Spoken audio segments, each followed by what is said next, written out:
guys, and welcome to Different Russia channel. Our Muromdeveeva trip is almost over. This is the final episode from Deveeva, and tomorrow in the morning we go back to Moscow. In this episode I will show you the unique procession that you may see only here in Deveeva. Then we shall go back to the hotel. I will show you a little bit of our hotel. And in the morning we go back to Moscow. I will show you the villages that will be on our way back to Moscow and tell you a little bit about these particular villages. I hope this was an interesting tour for you. We have visited a lot of places. We went to Holy Spring in the woods. We have visited many monasteries. But now we are still in Deveeva. We have a beautiful evening here. We are lucky because the weather is perfect. No rain, at least no rain. A little bit windy, but that is okay.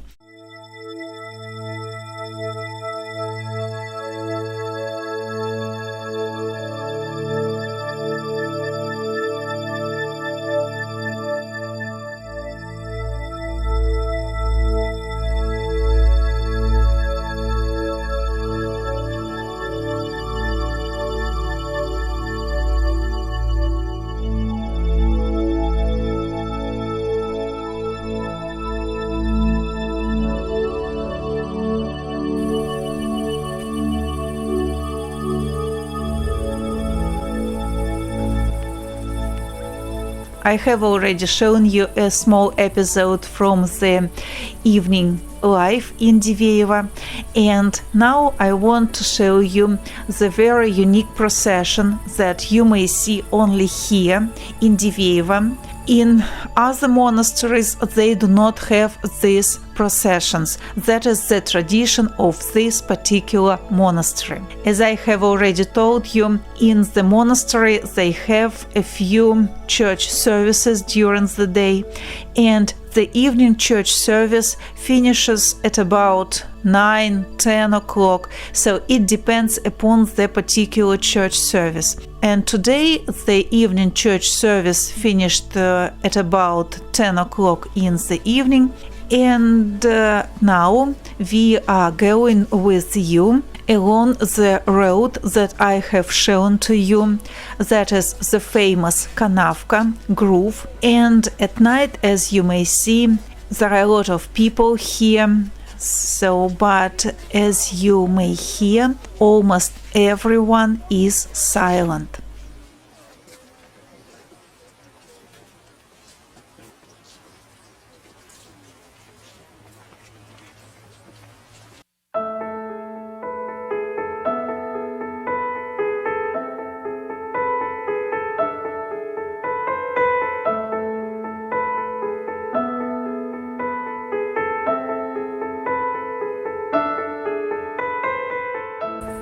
This procession you may see every day. It doesn't matter whether it is rainy or not. Every day at about 10 o'clock in the evening, all the people go out of the church and go along this road. This procession makes one circle, and then the day in the monastery is over. Some people go to their houses.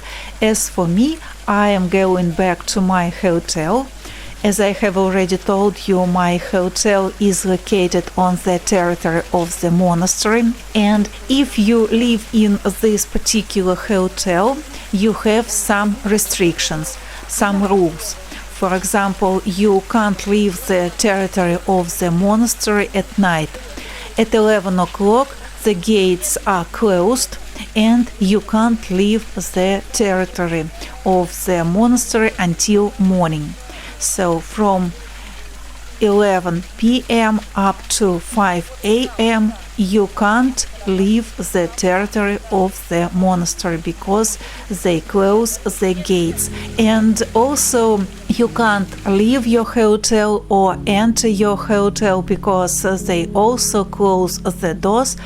And at 5 o'clock in the morning they open the doors and you may go everywhere you like. So that is specific rules of this particular hotel. If you live somewhere in another hotel, you may go out at night and you may return back at night, so it depends upon you.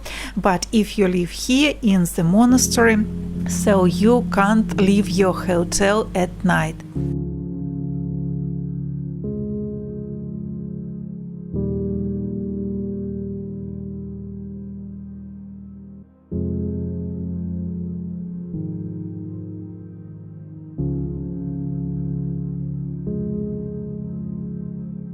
If you are late, I think they will open the doors for you, but that is not good because you see the person on the reception preparing to go to sleep, and I think she won't be very happy when you will be knocking at the door at midnight and asking to open the doors.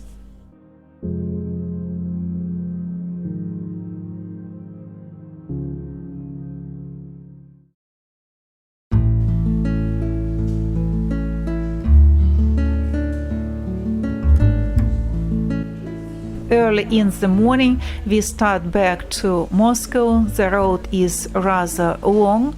It will take us about 9 or 10 hours.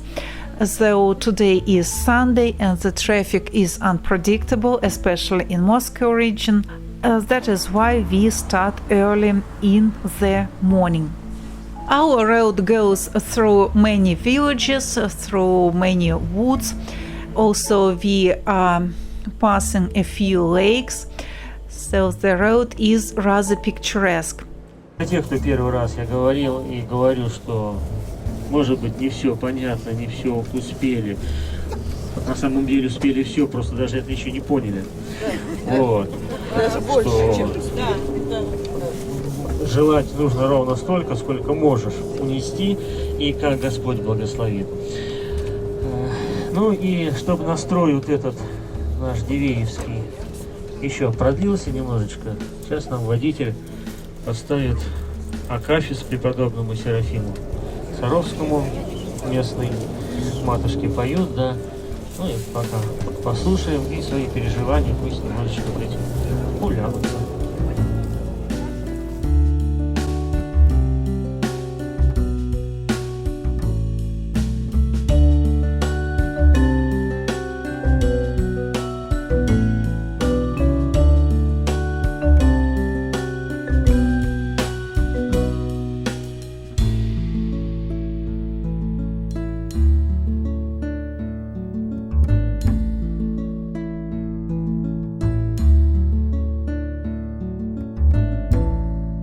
I have shown you already our villages.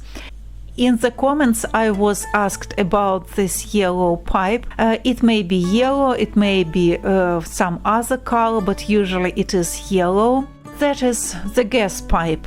In Moscow region we usually have gas pipes underground, but here it is above the ground because it is cheaper to build such pipes, and if anything is wrong with the pipe, it is rather easy to repair it. So if the pipe is in the land, so you must dig the ground, so take the pipe and repair it. So it takes a lot of time, a lot of energy, and it is rather expensive. Everything that concerns gas is very expensive.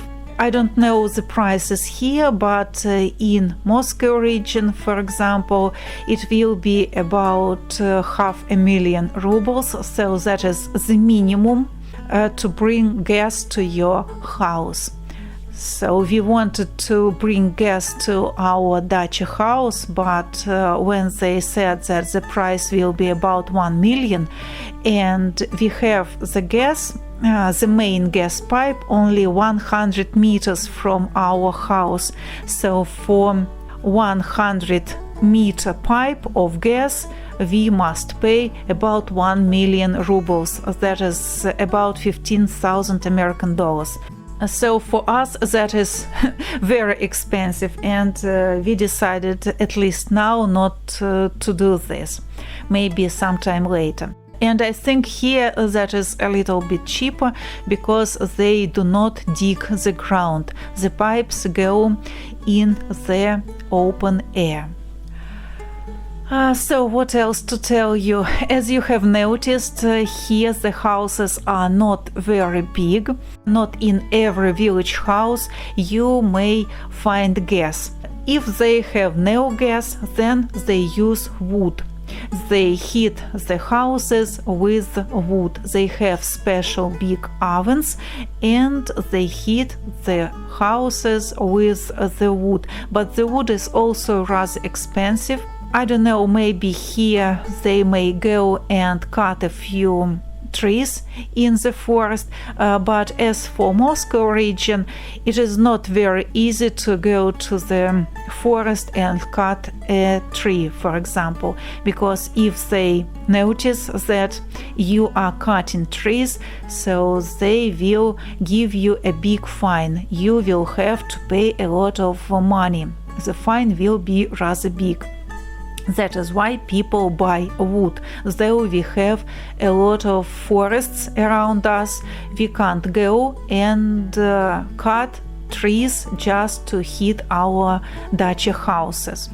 So people buy wood, and that is also rather expensive. Also, guys, I should tell you that not every car can go to Moscow with wood. They must have special documents, and for these documents they pay. So if you have a house on the territory of the Moscow region, this will be cheaper. If your house is on the territory of Moscow, the price will be 2 or 3 times higher because they must have these documents to enter the city with the wood. But as for Moscow, I think no one is using wood to heat the house, so they just use wood for their fireplaces. That is just the extra option when you sit in the evening in front of the fireplace and drink your wine or your tea. So that is just some kind of relax. So guys, I am a little bit sad that this tour is over, but the end of this tour means that soon we shall go somewhere else. So thank you guys for watching. Follow me on Facebook and Instagram. If you liked the video, put thumbs up. If you do not like the video, thumbs down. Thank you for all your comments. Goodbye. See you soon in the next episode. Пока.